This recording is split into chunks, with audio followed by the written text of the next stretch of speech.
Aujourd'hui, on va regarder la société Altria qui arrive à un niveau qui n'avait pas été atteint, enfin qui avait été atteint la première fois en octobre 2014 et qui vacille autour de ce niveau.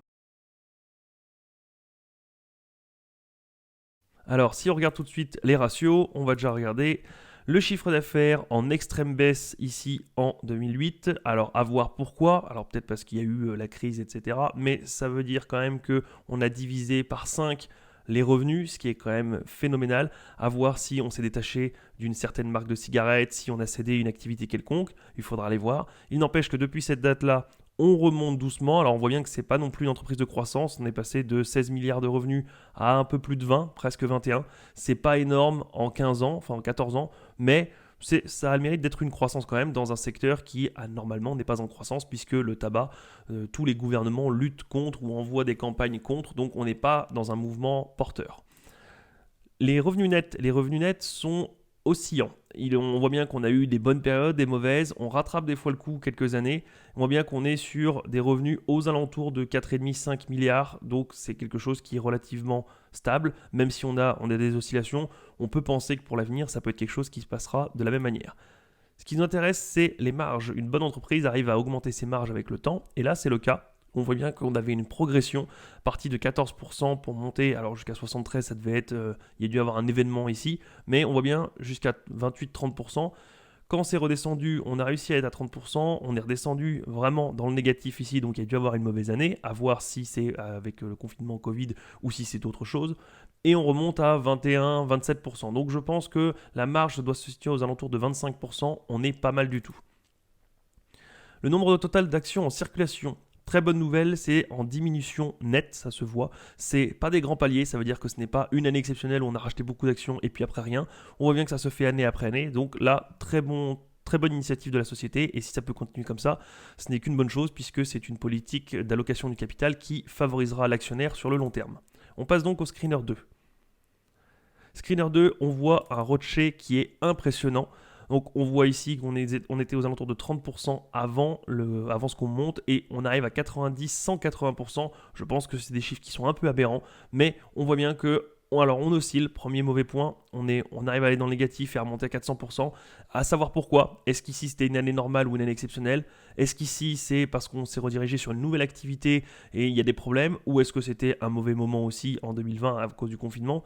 Et est-ce que ce chiffre ici aujourd'hui est une excellente news pour dire qu'on est reparti ou si c'est juste un chiffre exceptionnel, il faut aller creuser plus loin. Il n'empêche que on était bien parti. Ici, gros doute, il faut aller lire les rapports financiers et s'intéresser à la société. Au niveau free cash flow, on était vraiment très bien au début des années 2007-2008. On a chuté et on a réussi à se reconstituer un petit capital et on a l'air de stabiliser depuis 3-4 ans aux alentours des 8 milliards, ce qui est pas mal, mais pour moi, ici, j'aime pas trop alors avoir, pareil, dans les conférences call et les bilans, savoir si ici il y a une nouvelle direction ou un nouvel actif, quelque chose qui fait qu'on est parti pour une longue durée comme ça, ou est-ce que ces 3-4 années sont juste un temps de répit avant de repartir sur des années chaotiques comme ça? Il faut aller voir. Le price to free cash flow pour voir en combien d'années on peut récupérer notre argent. Je ne prends pas le bénéfice net tout simplement parce qu'on peut facilement le truquer si on veut. Alors c'est pas du trucage mais on peut y glisser pas mal de choses dedans qui peuvent faire illusion dans un sens comme dans l'autre pour les actionnaires. Et donc ce qui nous intéresse, c'est vraiment l'argent récolté grâce à l'activité principale ou aux activités principales, mais pas quand on commence à amortir des biens, à essayer En fait, c'est un jeu comptable et du coup, le bénéfice net étant un jeu comptable, il est parfois faussé. Alors, vu que c'est légal, pas de problème.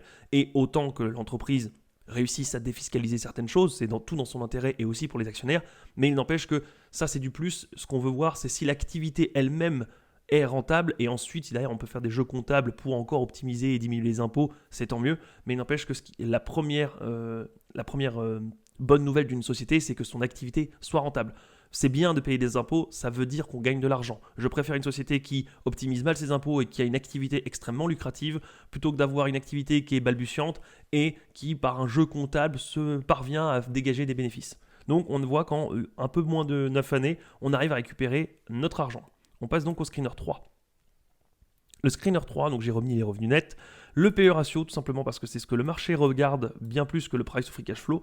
Donc moi, j'ai ma petite idée sur le price to free cash flow, mais je regarde aussi ce que le marché voit. Et on voit qu'aujourd'hui, il valorise parmi un des plus bas moments, donc en 2009, Et ici, 2017-2018, à voir ce qui s'est passé, mais le marché valorisait extrêmement bas cette société. Aujourd'hui, on est aux alentours de 10-11, c'est quelque chose qui est pas mal, on a déjà vu moins. Pour moi, neutre, on verra bien si c'est justifié ou pas lors de la valorisation. La dette qui est balbutiante aussi. Alors on est très bien, on avait réussi à enlever la dette, puis finalement on a repris. Alors est-ce qu'on a acheté un concurrent et est-ce que c'est justifié du coup que là on a vraiment une dette qui explose, mais c'est parce que derrière on a gagné des nouvelles parts de marché.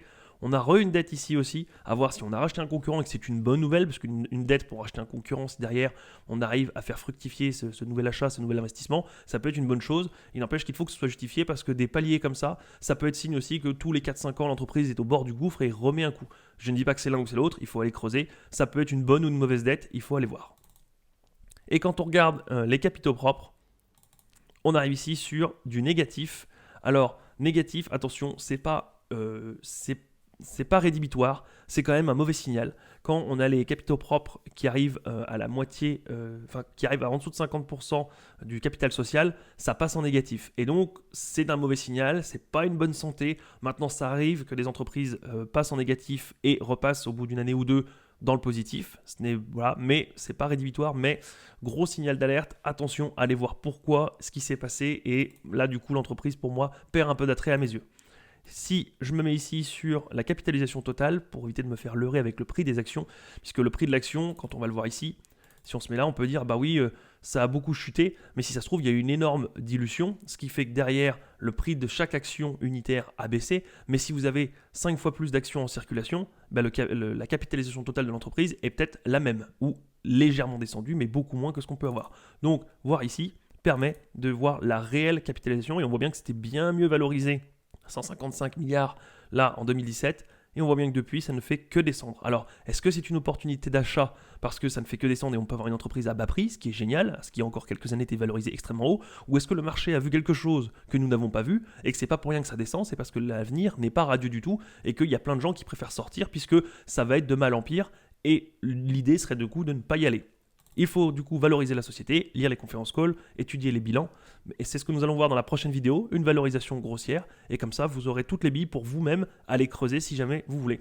En attendant, premier avis, je trouve qu'elle est un petit peu moins jolie que sa concurrente qu'on a fait l'autre fois, BTI, puisque BTI était aussi avec des PER relativement bas, avec des belles marges, avec un beau chiffre d'affaires en constante augmentation, mais elle n'avait pas les capitaux propres en négatif, elle n'avait pas des dettes par palier comme ça, et je trouvais aussi que ça avait l'air d'être un peu mieux géré, moins oscillant, donc bien plus stable dans le temps, donc bien plus prédictible, et on aime la prédictibilité quand on est investisseur, puisque ce qui ne nous intéresse pas, c'est d'avoir des actions qui font le yo-yo, et ce qui nous intéresse, c'est d'avoir une équipe de management qui gère très bien et qui sait justement rendre fluide et prévisible tout l'argent qu'on va gagner dans les futures années. Voilà, c'est tout pour aujourd'hui, je vous dis à la prochaine, salut.